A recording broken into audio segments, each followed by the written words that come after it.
Some structures, they're so ancient they were built way before the civilizations that later surrounded them. So for today's video, I'm going to take a look at 15 real structures that are older than the civilizations nearby.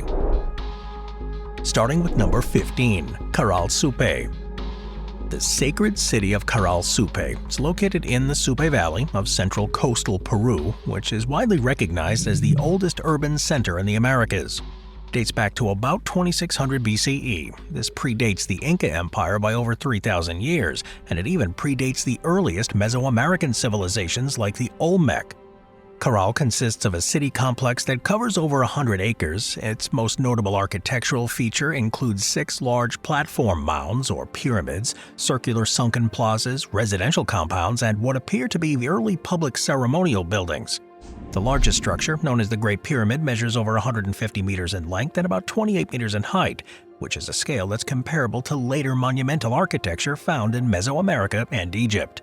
Radiocarbon dating of materials like reed baskets, woven textiles, and organic matter nearby, embedded in construction layers, confirms that Karal was built and occupied as early as 2600 BCE, with the occupation until around 2000 BCE. Now, these dates place it on the same general timeline as the Old Kingdom of Egypt and the early cities of Sumer, although Karal developed entirely independently. And maybe more surprising is what the archaeological record at Karal lacks. No evidence of warfare or fortifications have been found at the site, and this has led some scholars to speculate that it was a peaceful, ceremonial, and administrative center focused on trade, religion, and agriculture. It does sit about 20 kilometers from the Pacific coast, and there is evidence of a trade relationship with fishing communities who supplied dried fish in exchange for agricultural goods like cotton and gourds, and the cotton was likely used to produce fishing nets, which shows a complex regional economic system already in place during the 3rd millennium BCE. So today, Karal is of course a UNESCO World Heritage Site, and it's protected and studied as one of the most significant discoveries of the Americas. And despite being older than nearby civilizations by millennia, the structures here remain impressively intact. They were constructed from stone and earth using advanced techniques for the time for stability and drainage, even in this seismically active region. In short, the sacred city of Karal Sup is not only older than the Inca, the warrior, the Moche, and other Andean cultures, it was ancient before they ever began. Number 14. The Megalithic Temples of Malta. The temples of Malta, including Hagar Kim and Menandra, are among the oldest freestanding stone structures in the world. They were built around 3600 BCE. And these temple complexes predate the Egyptian pyramids and Stonehenge, and they are older than any of the Phoenician, Roman, or Arab civilizations that later occupied Malta. Both Hagar Kim and Menandra are constructed from coralline limestone, with individual blocks weighing several tons, and despite being built with no known metal tools, the stones are shaped and fitted together pretty carefully, showing advanced construction techniques for their time. Radiocarbon dating of the organic materials found within the temple floors and altars places the earliest phases of construction at 3600 BCE. with continued use and modification until around 2500 BCE. Now, these dates firmly established the temples as older than the Greek city-states, Etruscan society, or even the earliest civilizations of the Aegean. In fact, the people who built Malta's temples vanished long before the civilizations arrived on the island. Hagar Kim has several large chambers and altars, one of which is aligned with the summer solstice sunrise, which is a clear indication of astronomical knowledge. Menandra, just 500 meters away, is particularly notable for its solar alignments. These alignments do suggest that the builders had some sort of understanding of celestial cycles, likely used for agricultural planning or a maybe ritual purpose. But what makes them remarkable is that they were built by a prehistoric culture with no known writing system and limited long-distance trade. The builders were Neolithic agriculturalists who constructed these temples not as dwellings or defensive structures but as ritual centers, possibly involving fertility cults, as indicated by the discovery of female figurines and altars. Following the decline of the temple-building culture around 2500 BCE, possibly due to environmental stress maybe or societal change, Malta saw a long hiatus in construction. The island was later settled by Phoenicians, then by Romans, Arabs, and eventually Normans and Europeans in the medieval period. But all of these civilizations arrived thousands of years after the last temple was abandoned. Protective shelters now cover the temples, and digital scanning and conservation efforts continue to document and stabilize these ancient stones. Number 13. The Nabtapla megalithic circles. Long before the pyramids rose up in the Nile, an ancient community in what is now the Nubian desert of southern Egypt constructed one of the oldest known astronomical alignments in the world. The megalithic structures at Nabtapla, dated between 6000 and 4500 BCE, are significantly older than the dynastic Egypt and the emergence of the pharaonic civilization. These stones, arranged in complex patterns, suggest ritual and astronomical functions, and they mark the location of one of the earliest ceremonial sites in the Sahara. It's located in what was once a seasonal lake basin, about 100 kilometers west of Abu Simbel, near the modern border with the Sudan. During the early Holocene period, this region experienced a wetter climate due to the African humid period, which allowed for the development of semi-nomadic pastoralist communities. These kind of groups built megalithic monuments like stone circles, standing stones, and aligned slabs, some of which appear to correspond with celestial bodies, particularly the summer solstice. One structure in particular, a circle of upright sandstone slabs about 4 meters across, has drawn some attention for its apparent alignment. Archaeological teams led by Fred Wendorf and other researchers from Southern Methodist University concluded that the circle's orientation may have been used to mark the rising of certain stars, potentially including Sirius and Orion's belt, which did hold religious significance in later Egyptian cosmology. Excavations have also revealed hearths and domestic debris with burial tumuli, which indicates a mix of ritual and habitation use. Cattle bones, too, found at the site suggest the importance of livestock to the community, potentially hinting at early forms of cattle veneration, a theme that was later prominent in Egyptian religion. By about 4000 BCE, the region was becoming increasingly arid, and the people there likely migrated toward the Nile Valley, and some archaeologists have speculated that these migrating groups carried with them the knowledge of solar tracking and cattle culture, which influenced the development of pre-dynastic Egyptian society. However, these connections are hypothetical and are not universally accepted. Nabtapla was rediscovered in the late 20th century, and it's since become a key site of the study of pre-dynastic Africa.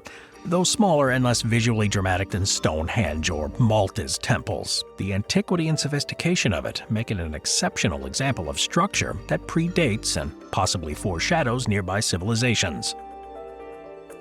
Number 12. Leensky Vir, the Iron Gates Gorge, Serbia. On the banks of the Danube River, at the border between modern-day Serbia and Romania, lies Leensky Vir. It's one of the earliest known permanent human settlements in Europe, dating back to circa 9500 to 6000 BCE. This Mesolithic site predates the arrival of Neolithic agriculture, the rise of the Vinca culture, and the later Illyrian, Thracian, and Celtic and Roman civilizations that would eventually dominate the region. Leensky Vir is notable not for its towering stone monuments or even temples, but for its distinctive trapezoidal houses, organized village layout, and, most interestingly, a set of carved sandstone sculptures that represent stylized human-fish hybrid faces. These sculptures are some of the earliest known examples of monumental art, and they show spiritual or ritual beliefs not typically associated with hunter-fisher societies. Excavated beginning in the 1960s, Leensky Vir revealed a surprising sophisticated community that lived by fishing, hunting, and gathering, particularly by exploiting the rich resources of the Danube.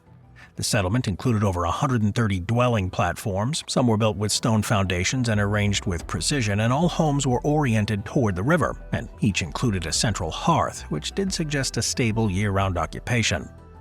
One cool aspect is the carved stone sculptures found near the dwellings. These were placed on platforms and around the hearths, indicating a ritual maybe or symbolic use.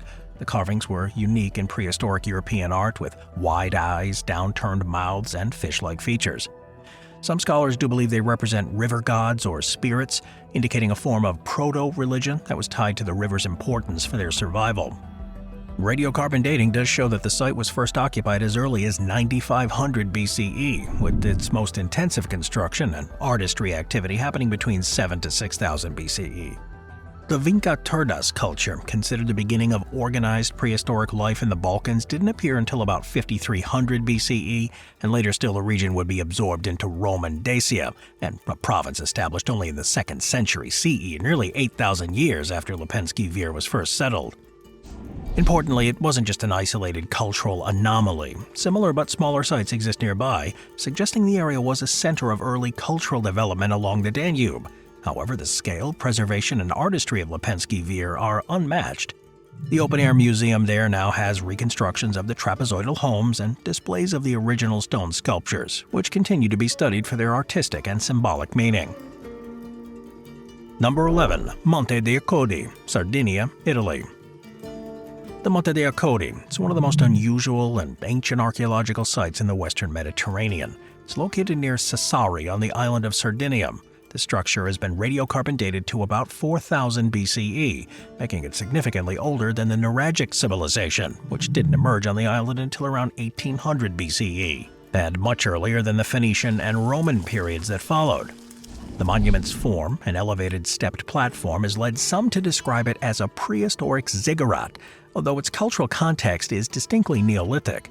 It was first discovered in the 1950s during agricultural work, and it was excavated over subsequent decades. It consists of a massive trapezoidal platform, raised several meters above the ground with an access ramp leading to the top.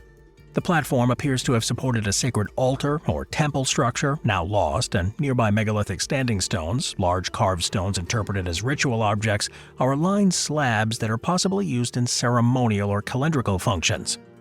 Excavations have revealed pottery, animal remains, and hearths, which does suggest the site was used for sacrifices maybe or ritual feasting, possibly in connection with astronomical events or maybe seasonal cycles. And notably though, the remains of burnt sheep and cattle have been found alongside the ceremonial vessels, which is consistent with Neolithic rituals. After the site was abandoned sometime before 3000 BCE, Sardinia underwent a major demographic and cultural change, culminating in the rise of the Nuragic civilization, which built thousands of stone towers across the island. However, there is no direct cultural continuity between the builders of Monte Deacodi and the Nuragic people. This disconnect makes it a prime example of a structure that predates all recognizable historical civilizations on the island. Even the earliest written records in Sardinia appear 2,000 years after Monte Deacodi was last used. Today, the site is preserved and partially reconstructed, allowing people to view the unique form. It's one of the only known Neolithic stepped platforms in Europe, and the exact purpose remains a topic of debate. Some archaeologists suggest it may have served as a cosmic or symbolic mountain, linking the heavens and the earth, while others interpret it more pragmatically as a public ceremonial platform for seasonal or social rituals. Number 10. The Tumulus of Bugal. The Tumulus of Bugal, located in western France, is a complex of Neolithic burial mounds dating as far back as 4700 BCE. These structures are thousands of years older than the Gallic, Celtic, or Roman settlements that later occupied this region. The complex consists of 5 large tumuli constructed between 4700 and 3500 BCE, and it contains numerous chambered tombs built from massive limestone slabs.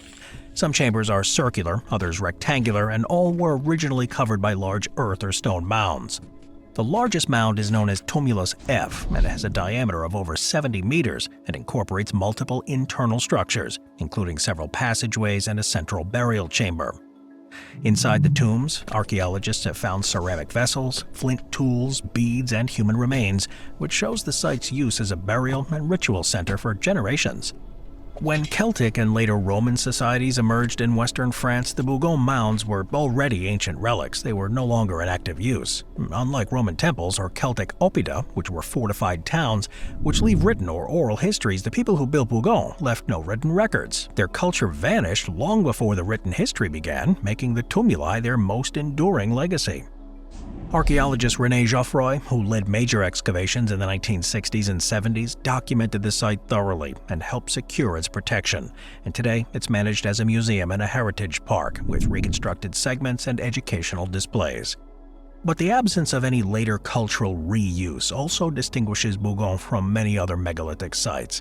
While dolmens and menhirs in regions like Brittany were often repurposed by Celtic or Roman groups, the Bugal tumuli were left alone, indicating either a lack of knowledge about their function or maybe a reverence or fear that discouraged interference. The Tumulus of Bugal stands as a clear example of prehistoric monumentality, a set of structures that not only predate but bear no direct connection to the civilizations that followed, in a region that was later dominated by Celtic tribes and Roman garrisons. These tombs are a quiet, enduring legacy of a society that was lost to time, but preserved in stone. Number 8. The Tacili Najia rock shelters in Algeria. The Tacili Najia Plateau, it's located in the southeastern area of Algeria, and it's home to one of the most important and extensive collections of prehistoric rock art. It dates back to at least 6000 BCE and possibly earlier. These rock shelters contain thousands of engravings and paintings that are dramatically older than the Berber, Roman, or Islamic civilizations that would later come to dominate North Africa. This region covers over 72,000 square kilometers and has sandstone formations, narrow canyons, and natural rock shelters that preserved the art for millennia. Now, this artwork depicts a wide range of scenes, including humans herding cattle, hunting game, and dancing, and engaging in what appears to be ritual activities. There's also detailed renderings of animals no longer found in this region, like elephants, giraffes, and crocodiles, which offers some critical evidence that the Sahara was once a verdant savanna. Archaeologists have categorized the artwork into several stylistic periods, the oldest being the Archaic period, about 10,000 to 6,000 BCE, and the Roundhead period, about 8,000 to 6,000 BCE. These early images include abstract humanoid figures with rounded heads, often depicted in ceremonial or trance-like poses. Some imagery appears to reflect some complex social behavior, maybe including shamanistic practices, though interpretations remain cautious due to any lack of associated written records. The age of the art was confirmed through indirect dating methods, including stratigraphy of the archaeological deposits and nearby sites, stylistic comparison with dated petroglyphs, and radiocarbon analysis of organic pigments and residues. These do confirm that many of the images predate the rise of pharaonic Egypt, Mesopotamian cities, and later the Roman and Arab civilizations that would eventually move into North Africa. By contrast, the Berber kingdoms like Numidia and Mauritania arose more than 5,000 years later. Roman occupation of North Africa began in the 2nd century BCE, and Arab-Muslim expansion reached the region in the 7th century. The rock art of this area was already ancient by then, its creators long gone, and their symbolic system was forgotten. In 1982, it was designated a UNESCO World Heritage Site and was recognized for its importance and its contribution to understanding early human artistic and cultural development. These rock shelters are not structures in the conventional architectural sense, but they clearly served as deliberately chosen sites for cultural expression, memory, and possibly ceremony. They are far older than civilizations typically associated with North Africa, and stand as some of the earliest evidence of complex symbolic thought and community identity on the continent. In a region now largely desert and sparsely populated, these ancient images offer a window into a forgotten world, one that existed thousands of years before written history even reached the Sahara. Moving on to number 7, the Tel Karamel. Located in northern Syria, Tel Karamel is one of the most early settlement sites in the Near East, dated to as early as 10,900 BCE. The structures uncovered at this archaeological site, including stone towers, circular domestic buildings, and semi-subterranean structures, predate the rise of Neolithic farming cultures in the region, and are far older than the nearby cities like Aleppo, which itself has been continuously inhabited for millennia. It was excavated in the early 2000s by a Polish-Syrian team. Tel Karamel offers direct evidence of permanent architecture built by hunter-gatherer groups. Among the most remarkable is a sequence of circular stone towers, one of which is over 6 meters in diameter, with walls over 2 meters thick. These towers were built and rebuilt over a period spanning centuries, each time retaining the same location and form, which indicates a strong cultural memory and social function. The builders of Tel Karamel were still practicing broad-spectrum foraging, hunting wild gazelles and gathering plants, yet they invested labor into durable stone-built architecture, something not commonly associated with mobile, sedentary groups. Crucially, it predates any of the later civilizations that came to dominate northern Syria. The Akkadians, the Assyrians, the Aramaeans, and later Greek and Roman cities emerged thousands of years later. Radiocarbon dating of charcoal and organic residue confirmed that the construction began around 10,900 to about 10,200 BCE, and it makes it one of the oldest permanent architectural sites known. The structures here were roofed, internally subdivided, and sometimes they were repurposed over time, which suggests a dynamic use by a socially complex group. Today, it's a relatively obscure site compared to the more famous neighbors. The conflict in the region, too, has halted any further excavations, but nevertheless, its significant remains. It is a stone-built settlement older than Jericho, older than Uruk, and far older than any cities that would later rise nearby in the Fertile Crescent. Tel Caramel is an early chapter, one written long before the advent of writing, kingship, or agriculture, and one that remains older than all nearby civilizations by several millennia. Number 6. The Tartaria Tablet Site. In the small village of Tartaria in Romania, archaeologists uncovered one of the most controversial and fascinating finds in Europe, a set of 3 clay tablets dated to about 5300 BCE. This discovery is not in monumental architecture, but in the symbols etched into tablets, symbols that some scholars have interpreted as the earliest forms of proto-writing in Europe, predating Sumerian cuneiform by over a millennium. The tablets were discovered in 1961 during excavations led by archaeologist Nicolae Vlasa. They were found in a ritual pit, accompanied by figurines, ceramic vessels, and the burned remains of a female skeleton. Radiocarbon dating of the associated material has consistently placed the artifacts at around 5300 BCE, making them at least 1,000 years older than the first urban societies of Mesopotamia. Each of the 3 tablets is small, only a few centimeters across. They feature a mix of linear and abstract incised symbols, and 2 of the tablets are rectangular and the third is round. One rectangular tablet is especially intriguing, featuring a grid-like set of symbols, many of which represent characters found in later writing systems. The possibilities that these symbols represent a form of recorded language has sparked international debate. While some scholars see the marks as ritual or symbolic motifs, others have compared them to the script of the Vinca culture, a broader prehistoric culture that extended through the Balkans from modern-day Serbia to Romania. These symbols appear on pottery, figurines, and tools found at dozens of sites and are sometimes referred to collectively as Old European script. No later civilizations in the region showed any signs of continuity with this script or cultural practices. Roman cities were built nearby, but not over the early Vinca sites, and there is no evidence that Romans or later medieval populations even knew the ancient settlements existed. These tablets remain controversial, particularly because of the debate over what they represent. Do they represent true writing? Well, there is no consensus on this point. However, the artifacts are undeniably real, and their age isn't disputed. Whether symbolic or proto-linguistic, they do reflect a culture that was cognitively advanced, socially organized, and ritually sophisticated. Today, these tablets are housed at the National Museum of Transylvanian History, where they continue to attract international scholarly interest.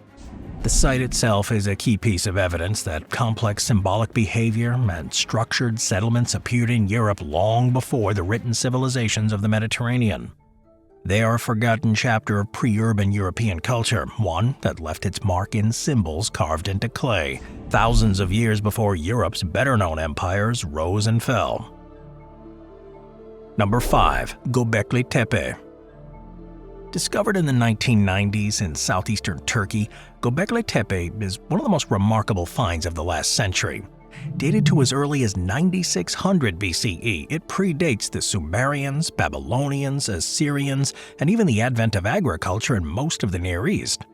This complex is older than any known nearby civilization by thousands of years, and it's widely considered to be the earliest known monumental temple site in human history. It consists of massive circular enclosures made from T-shaped limestone pillars, some weighing between 10 and 20 tons, standing over 5 meters tall. These enclosures are thought to have been used for ritual or ceremonial purposes, although the precise function remains a topic of academic debate. Archaeologists believe the site was constructed by hunter-gatherer societies long before the development of permanent settlements. In fact, it significantly challenges the traditional sequence of development, in which religion and social complexity were thought to follow, not precede, sedentary farming. Instead, it suggests that religious activity may have been a driving force in the formation of these early social organizations, possibly even encouraging the transition to agriculture. Though the site was intentionally buried around 8000 BCE for reasons that aren't fully understood, this burial did preserve many of the structures in excellent condition, and it's led to their rediscovery millennia later. Excavations, led initially by German archaeologist Klaus Schmidt, have uncovered only a portion of the site, with less than 10% of the total area excavated as of today. Ground-penetrating radar indicate many more enclosures remain underground. Even the Sumerians, often credited as the world's first civilization, arose around 3100 BCE, more than 6,000 years after this one. In other words, Gobecle Tepe was already ancient before cities, writing, or kings appeared in the Near East. It is an irrefutable example of a structure that's not just older than the civilizations nearby it, but one that predates civilization itself, as traditionally defined. Number 4. Sechin Bayio. Located in the Casma Valley along Peru's north-central coast, Sechin Bayio is one of the earliest known monumental structures in the Americas, with portions dated to as early as 3600 BCE. That makes it significantly older than the Moche, the Chimu, and the Inca civilizations that later dominated the region. In fact, Sechin Bayio's earliest layers predate Karal Sup, Peru's more famous ancient city, by several centuries. It's part of a broader archaeological zone that includes Sechin Alto complex, and together they contain a wide array of structures like sunken circular plazas, platform mounds, and stone walls with intricate relief carvings. The early date of these constructions was confirmed through radiocarbon analysis, placing some features as far back as 3600 BCE and others between 3300 and 2900 BCE. These dates are significant. They place Sechin Bayio among the oldest known monumental sites in the Americas, rivaling or predating similar complexes in the Andean highlands. The earliest parts of the site include a ceremonial plaza surrounded by large stone walls. Carvings on these walls depict humanoid figures, some in poses that appear ritualistic or possibly related to conflict. While interpretations do vary, there's a clear sense of symbolic meaning and a cultural narrative that's embedded in the reliefs. Over the millennia, the region saw the rise and fall of numerous civilizations, the Chavin, the Moche, and the Chimu, and ultimately the Inca Empire. By the time the Incas began expanding into the coastal valleys in the 15th century CE, Sechin Bayio had been abandoned for 4,000 years.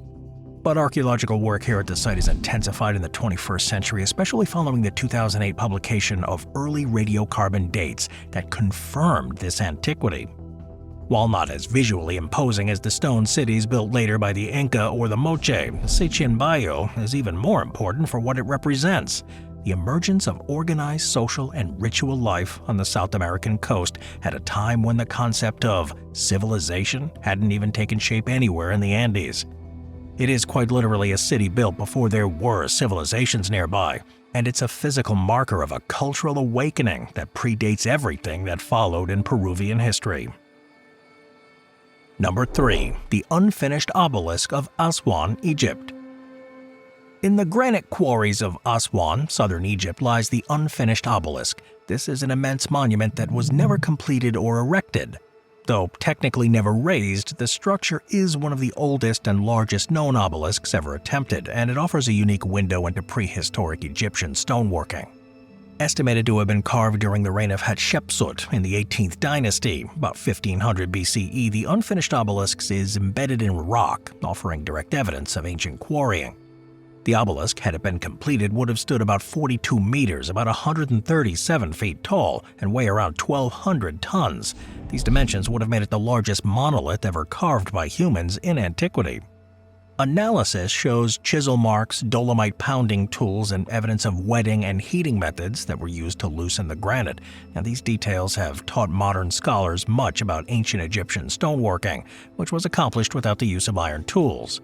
While the obelisk itself was intended to be transported, possibly for the erection at the Temple of Karnak or another major site, it now sits in an open-air museum, a rare monument that was never completed, but arguably more archaeological valuable because of that fact.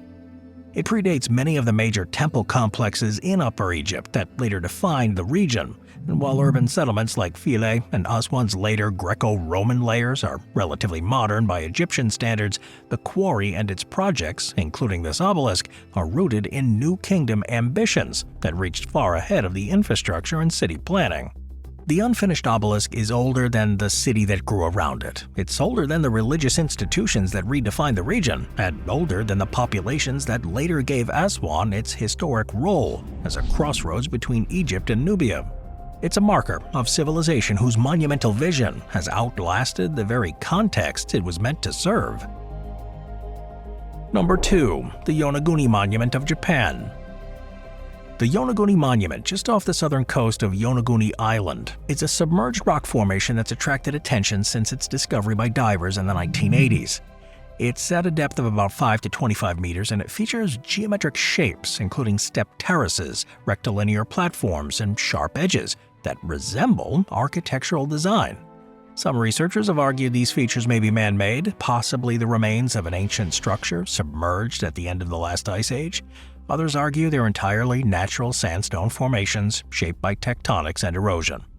Geologist Masaki Kimura has been a prominent voice proposing that the Yonauni may have been carved or modified by humans as far back as 10,000 BCE, which, if true, would make it far older than any known civilization in East Asia, including the Jomon culture, which flourished in Japan from about 14,000 BCE but left no comparable architecture. However, this interpretation is disputed. Most professional geologists, including those not affiliated with Kimura's work, argue that the formation's features, the flat plains, angular corners, and terraces, can be explained by natural fracturing and erosion. Because no undisputed human artifacts, tools, or inscriptions have ever been recovered from the site, and because the shapes resemble natural processes seen in other coastal rock formations, the majority of archaeologists classify Yonauni as a natural feature, not a prehistoric man-made monument. That said, its inclusion in this list is justified by a cautious interpretation. If any portion of the Yonauni Monument was shaped or modified by human hands, it would predate all known Japanese civilizations and cultures that introduced rice farming, metallurgy, and governance to Japan. There are no ruins nearby that match it in either design or antiquity. The modern settlement of Yonauni is a small fishing town, and the Ryukyu Islands as a whole didn't develop complex state systems until long after Japan's mainland saw political centralization. Thus, even as a natural formation, it is older than civilizations nearby, and as a controversial potential site of human activity, it is one of the most debated geological features in East Asia. As it stands, it is an ancient natural structure surrounded by a much younger civilization, and its mystery alone continues to draw scientific and public interest alike. Number 1. The Ness of Broadgar. Sitting between the Ring of Broadgar and the standing stones of Stennis on the Orkney mainland, the Ness of Broadgar is one of the most significant Neolithic sites in Europe. Dating back to 3200 BCE, the complex predates Celtic culture, Iron Age hill forts, and even Stonehenge in its final form. It's much older than the Pictish and the Norse civilizations that later settled and dominated the Orkneys, and it represents a society that flourished in near total isolation before written records. Discovered in 2003 during a survey, the Ness of Broadgar has since yielded evidence of large-scale stone buildings, ornate painted walls, decorated pottery, roof tiles, paving, and massive stone slabs used in construction. The most impressive structure uncovered so far, dubbed Structure 10, measures over 25 meters long and features walls up to 5 meters thick. It likely served as a central temple, ceremonial hall, or a gathering place based on its scale and deliberate orientation. Excavations have shown that the complex was carefully designed and likely functioned as a ritual or political center. It does predate the Great Pyramid of Giza and the earliest cities in Mesopotamia, which does challenge some assumptions about where and how complex societies emerged. Importantly, the site existed long before any recorded civilization or written language in the British Isles. Large quantities of fine-grooved ware pottery, animal bones, and tools made of bone and flint offer some further insight into daily life and ritual practices here. The Ness of Broadgar was continuously used for centuries, at least from 3200 BCE to 2300 BCE, before it was mysteriously abandoned and deliberately sealed, with a massive deposit of rubble and broken artifacts. Later cultures in the region, including the Picts, the Vikings, and the Scots, had no known connection to the builders of the Ness, and by the time the Norse arrived in the 9th century CE, the site had been buried for over 3,000 years. It may have inspired local myths, but no written records from any later civilization refers to it directly. Despite being very remote, Orkney in the Neolithic was clearly a cultural hub connected to other Neolithic sites in Britain and Ireland through trade and shared design motifs. However, the Ness of Broadgar stands apart for its scale and density of structures. It does prove that monumental stone architecture, at least, with centralized planning and maybe symbolic expression, weren't limited to southern England or continental Europe, but were thriving in the far north long before the rise of any civilization that would later claim the region.